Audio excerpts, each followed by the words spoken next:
Hi everybody, welcome to my channel. If you're new here, make sure you like, comment, and subscribe. If you aren't new here, thank you for joining me for another video. I mentioned in my last video that no Toronto diaries this week, but I'm gonna be doing a get ready with me today for my cousin's wedding. I haven't done a sit down video in a while. Thought that it might be fun kind of doing like some advice, some girly chats, who knows. Going to be wearing this lovely little dress. Clearly I'm not wearing it right now. I wanted to talk about like relationships, questions to ask yourself before you get in a relationship with someone. I felt like it was very on brand considering I am going to a wedding and weddings mean marriage. With marriage comes a lot of responsibility. It also just comes with what you make out of it. And I also want to read you guys some DMs and talk about some reasons why certain guys that I have had interactions with, I never chose to get in a serious relationship with them, even though it could have happened, I guess. But essentially, I'm going to be reading some screenshots. I'm going to tell you guys questions I ask myself before I get in a relationship with someone or get more serious with someone, just because not everyone you meet is going to be someone you actually truly want to be with. There's a lot of check boxes for me to fill. I have XYZ requirements, which ones are mandatory and which ones are negotiable. Someone is not gonna have all the qualities. I think when you find someone you actually wanna be with, when they don't have certain traits that are negotiable, you're not gonna back out of the relationship just because they don't have it. For me, I'd probably say like honesty, loyalty, having a sense of humor, being somewhat athletic too is a must for me. I have dated someone in the past who could not even hit the spike ball. It was so, I don't know, it was not it. I don't know. I just cannot date someone who is less athletic than me. I think you should ask yourself what you are willing to sacrifice and if the traits that they have are enough to satisfy what you're looking for. When you're younger, a lot of those traits might be physical characteristics. I feel like height is the biggest one for girls. To be honest, I would much rather have a short king who is athletic and has a sense of humor than a guy who's 6'4", is a fucking wall and cannot have a conversation with me, can't make me laugh, and can quite literally not do any kind of physical activity. But that's just my requirements. Your requirements might be like completely different. Not to be excessive, but you should always like draft a little thing. You have a clear idea of what you actually want going into a relationship. There have definitely been times where I have kind of like messed around just because I've been bored / lonely. And honestly, sometimes it's not fair. It's sometimes a very selfish thing to do. Just make sure you guys are on the same page if you guys are just messing around. I think a lot of times we do seek companionship when we are lonely. Not even when we're lonely. I think we seek companionship when we aren't sure of ourselves. We want someone to reaffirm how we feel about ourselves. This is probably like one of the hardest things for me to admit. Am I bored and lonely? Or do I just like the attention? Everyone likes attention. A little bit of attention goes a long way. And I think that's why people who don't receive a lot of attention and suddenly get attention from people feel very loved. It kind of goes with like the rose tinted glasses. You think that now someone's showing you all of this love. This is the right person because they are giving you that attention. Especially when you're younger, you're kind of like, oh, this person's giving me so much attention. They must like me. But I think we have to remember, especially as girls, like sometimes guys are bored too, right? I used to go on Tinder just to like mess around, obviously. Like I would never take Tinder seriously. I definitely got like reamed on by a couple guys because they're like, why would you be on Tinder if you're leaving? I was moving to Alberta in like a day. They were not happy about that. I didn't know there was like a requirement on Tinder for me to like be staying somewhere for X amount of time. I won't lie, honestly I joined Tinder because I kind of liked the attention and it was kind of fun. Obviously liking attention is not necessarily a bad thing. I think everyone likes a bit of attention. I quite literally never had really close friends, and the ones that I did were always busy. I never had that friend group, and Aiden has a very strong childhood friend group. And when I see them being all happy and knowing that they've grown up together for X amount of years, probably like 20 years that they've known each other, and I think I get a little bit envious sometimes. I don't know what it is, but I feel like girlfriend groups are a lot harder to maintain. I do think that girls have higher expectations from their friends, so when they don't meet those expectations, it's really easy for friendships to kind of break apart. Another thing that can contribute to it is not having like a super stable family life. If you had like a healthy representation of what a relationship should be like through your parents, and just having healthy relationships in general growing up, it definitely teaches you what to look for. Whereas I think if you have a strained relationship with your family, sometimes it can cause trauma and force you to react in a way where you may seek more attention if your parents never gave you the attention. If your parents were never there for you and now suddenly there's someone there for you, or you never had close friends and now your boyfriend wants to hang out with you all the time, like you're his number one. But I think it can be damaging because it makes you kind of rely on that person to provide that missing piece that you've always earned for. Another thing I'd ask myself when I was younger before I got in a relationship, my first real raw relationship would be when I was in grade 9. I don't even know how old you are, but one day was like, I don't want to be with you anymore, and then just gave me zero closure and left. When you're at that age and it's your first heartbreak, if you've experienced heartbreak, it feels so much like physical pain. It feels like you can't get out of bed in the morning, you can't do anything, you're incapable of everything. One of the biggest problems and one of the biggest reasons why I even felt like that, I wasn't happy alone. And although I've definitely grown more independent now as an adult, growing up, I definitely relied on my significant other to do things with me and for me. I think their acts of service made me feel safe and made me feel cared for. But I think it's really important to remember no single relationship can serve the purpose of multiple relationships. I think that there's so much more you can get out of relationships if you have multiple of them. You should have different people for different things. But I'm saying in the long run, if you cannot be happy on your own, you can't live life without this person. It's gonna be a really sad reality when they leave you. That's coming from personal experience because I was very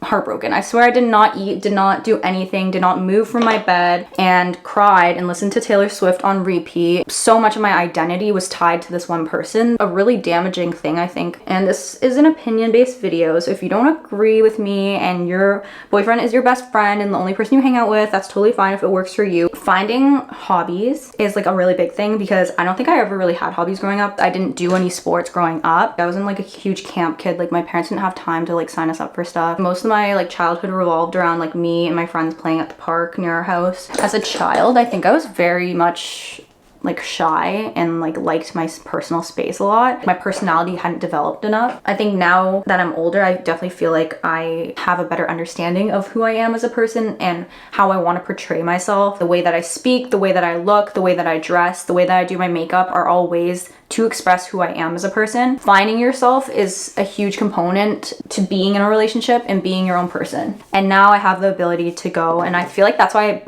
glow ups are always the best, because you kind of like recognize your full potential when you break up, and now you have so much time for yourself. I think being in love with yourself is amazing. Being proud of who you are and being confident in who you are is very different than being cocky or being self-absorbed or narcissistic. There is a fine line, and I think that's something I wish I told myself when I was younger. Have they given you any reason not to trust them? Definitely times when I was talking to someone and they gave me red flags and I chose to ignore them and I chose to wear the rose-colored glasses. Obviously easier said than done. I think most times like people don't intentionally wear rose-colored glasses and ignore red flags. Personally for me, I think if you have low self-esteem at that point in your life and someone's gonna come into your life and do all these things and a couple red flags pop up here and there, you're way more willing to accept the red flags when you're down than when you are stable and you are confident as a person. I think when you're a little bit less confident in yourself, you don't feel like you're in a position to negotiate with this person. Anyone ever gives you red flags, like just run the other way. Unless they're willing to change their behavior and you see changes. Because the big thing is people saying that I'm gonna change, I'm gonna do this, I'm gonna do X, Y, Z. They either don't do it, they do it for like 2 weeks, go back to your checklist and be like, hey, was this one of my non-negotiables? Having that checklist keeps you on track.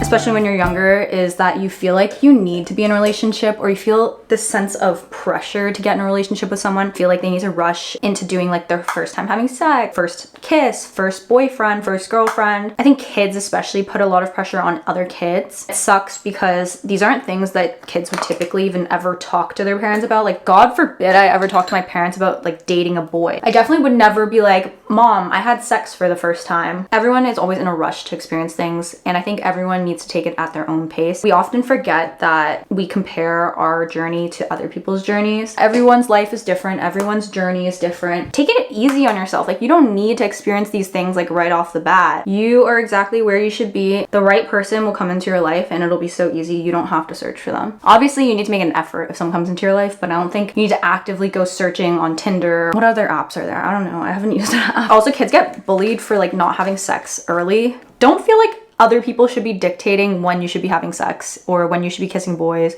or when you should be in your first relationship, especially parents. If you want to be alone right now, you have the right to be alone. No one should be taking that away from you. No one should be rushing you into anything. The last thing you want is to be rushed into a relationship that you don't even want to be in with someone you don't even like. Don't worry about what your peers, what your parents, what your grandparents say. I think everyone, like I said, is on their own little path and journey. I think everyone should just respect that. Anyways, next topic.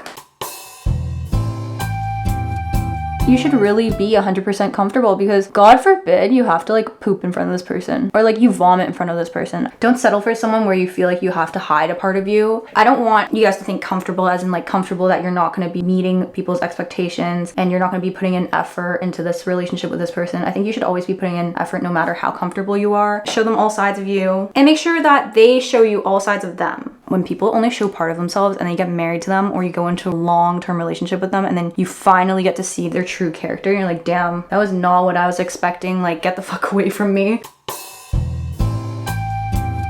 I think being older, I definitely ask myself if I'm going to be with this person for a long time, if I see myself being with this person for a long time. When you get older, you kind of like, you develop your morals and your understanding of what you want in life more. I'm not saying that everyone has to be exactly the same. Opposites attract a lot of the time. It also goes back to what you make out of a relationship. If your goal is to have a fuck buddy, then make it that. If your goal is to have a long-term relationship with someone, obviously you're gonna want to think about the future. And that might not come as soon as you start dating someone. This is kind of a question you ask yourself as you kind of go into the relationship. Eye primer, because my eyelids be greasy. I asked Ifas what a question they should ask is if they're like monogamous or not. That's actually a good question to ask, because what if you got in a relationship with someone and they don't tell you or you don't tell them what your expectations are and they are poly and you're monogamous? Really important conversation to have, and I'm really happy that Ifas brought that up because I don't think I would have ever thought about that. I wanted to read some screenshots of boys that I've talked to. Please keep in mind some of these people I talked to like years and years ago, so these text message screenshots might look like they're from the very first iPhone that ever came out. I hate the fact that I'm even reading these to you because they're so cringe. Look at the album. It's literally called Boys with a fucking vomiting face. That's exactly how I felt reading them. This guy and I had been friends for so long. Always some kind of tension between us because I went on like a double date with him, his friend, and my friend. Got roped into it. And I think we like kissed or something. We were in like probably grade 10. I didn't think anything of it. I was literally there to support my friend like the good friend that I am. I don't know. It was just weird. I think we were talking about swimming because he had a pool or something. He goes, I might tan with you. And then I said, will you complain about burning? And he says, no. And I was like, okay, do you tan though? And he goes, if I put tanning oil on. I was like, I just tan from walking around outside, thank God. And he goes, I do a little. And I was like, that's good. At least you don't burn. And he goes, if you tan with me, you gotta put on the oil for me. And then puts the little me. I don't know why that's so cringe to me. We've been friends for a long time and I don't think he realizes I have these screenshots still, but let's see what else he said. Imagine if I was actually in love with you. And then I said, then what? And then he goes, what would you say? And I said, I don't know what I'd say. He goes, that would be weird. And then I said, haha, why? He says, because you wouldn't love me back. Oh, I don't know, he was too forward and he gave me just like really bad pick-me boy vibe, and he would throw any guy under the bus to get out with me, I think. So that was like probably in 2013 or something, and then he messaged me again in like 2017 or 2018. I said, you should go on a date with someone, LMAO. He goes, what do you mean? I was like, from Tinder. And he goes, why? And I said, for fun. He goes, why don't I go on a date with you instead? And I said, yeah, come get cake with me. And he goes, where and when? I don't know why I say these things because I don't realize why people take them seriously. And he goes, Demetrius, I'm a lot more down for a cake date with you than a random Tinder girl. We never went because I wasn't serious about it, guys. Woo! I love him as a friend. I don't know how I don't act awkward in front of these people when I see them again. The next guy, he was too sexual for me, especially at our age. The reason why we became such good friends was because my first boyfriend and I broke up and he was best friends with my first boyfriend. We always all hung out together. My first boyfriend kind of like disappeared off the face of the earth, started hanging out a lot. And we were really good friends. Like we would literally hang out after school. He'd pick me up from school. I was probably crossing a boundary though with my ex. We've gotten past that. We're friends now. Just so many red flags with this guy. I said, because we're friends, remember? He's like, I kind of want to be more than that. And I'm like, why? He's like, for what? And I was like, what? And he's like, I don't know. I really like you. You said you were hungry. And I asked for what? And I said, not your cock, buddy. And he goes, wow. I feel bad reading these messages. He said, I thought I could count on you. I said, don't be sad. And he's like, I am. I really want to see you. I said, why is everyone sad when I can't see them? He goes, it's because you're so perfect and funny. Everyone wants to be with you, including me. Why do they always do this emoji? I go, aw, poor baby. And he goes, I know you're going to have to make it up to me. Like, why is that so sexual? See what I mean? Especially being a young girl. I'm feeling like I owe you something because I can't hang out with you. He's just so sexual. I think there's like more from him. And then like he told me that he's liked me since a certain time. And I was like, bro, you were literally dating one girl that I knew. And he's just like, I don't know. Like I just did. Like, I don't know what you want me to do about it. This other guy who was basically my rebound from my first breakup. And he was very much a very pick-me. I don't know if you guys would have ever used Ask FM, anonymously ask people questions, but also people would bully you on there. So like I definitely got bullied on there and like sexually harassed on there as a child, but my parents don't need to know that. This guy texted me because I had fallen asleep. I feel like there is a good possibility you fell asleep in deep contemplation between eating Cinnamon Toast Crunch or not, but maybe at the same time, maybe you're too busy eating to talk. What if I fall asleep because I thought you did, but you didn't, and you come back, but see I'm asleep, and sleep yourself like Romeo and Juliet, except no dying. Wow, that was fucking deep. I'm out. I'll text you tomorrow, Heather. Am I mean? Like, is that not very extra? I would never text anyone that. Also, the whole reason why I was talking about Ask FM was because this same guy told me when I started dating Aiden and I stopped talking to him because he was my rebound, straight up told me that like the first time he ever tried talking to me, he was really intimidated. So instead of talking to me, he went on my Ask FM to ask me a bunch of questions about myself before he approached me, which I thought was kind of like funny, but also kind of creepy at the same time. Another red flag from this guy was that after a while, he ended up going to the same university as my sister. His friend happened to be my sister's like floor soft or something, which basically means it's an upper year living in a first year residence, help first years transition into university life. He straight up told my sister's soft that I was super clingy, but like, how am I the clingy one when those are the messages you're sending to me? There's this guy called Pasta Boy. This guy literally creeped on Aiden and I for so long, was obsessed with me. I obviously made mistakes by like associating myself with this guy and even like talking back to him. And when he found out that Aiden and I broke up, he texted me, "This is my time. My time has come. Been waiting for this day for years." Like, what? Who says that? He said, "Let's go out." And I said, "Nah, I'm gonna go to sleep soon." He goes, "I'll pick you up." I said, "I'm laying in bed, not trying to move." He goes, "So get up." And I was like, "Yeah." He goes, "Come on." I was like, "It's already 12 and my dad would be like, where's Aiden? Tell him Dan's the new man." No, absolutely not. I would not tell my dad that. These guys have confidence. I literally replied, LMAO, no, because there's no way. He goes, "I'm belligerent in BP right now." And I said, "What?" And he goes, "Drunk." And I was like, "Okay." And he goes, "Yes." And I said, "That's cool." He just goes, "I love you," like out of nowhere. Why are these eyelashes going flat? No, that's not good. Look, like one eye's down and the other one's up. This other guy, oh my God, there's so many guys. I think I need to stop. If you guys want me to read and talk more about my experiences with guys, I definitely can. Let's do one more for fun. Oh my God, I have this one story. My neighbor across the street, they no longer live there, messaged me once and was saying how he hates coming back to Markham after university. He asked me if I wanted to hang out. I said I couldn't because I was going to the gym. And then he told me that I didn't need a gym membership to bounce on his dick. I've known this guy since I was like 12. Control yourselves, fellas. Control yourselves. I'm gonna quickly finish the rest of my makeup and put on my outfit. If I have more time, read you more screenshots because that's funny. I put on fake eyelashes and I think I look kind of crazy because I never wear fake eyelashes. I also think they're a little bit wonky. Just ignore that. As good as I'm gonna get. The camera's dying. This is what I'm wearing. It's from the Bay, a brand called Adeline Ray. I wear an extra small. I think this is so cute. I'm wearing like these nude heels. My camera's literally about to die right now.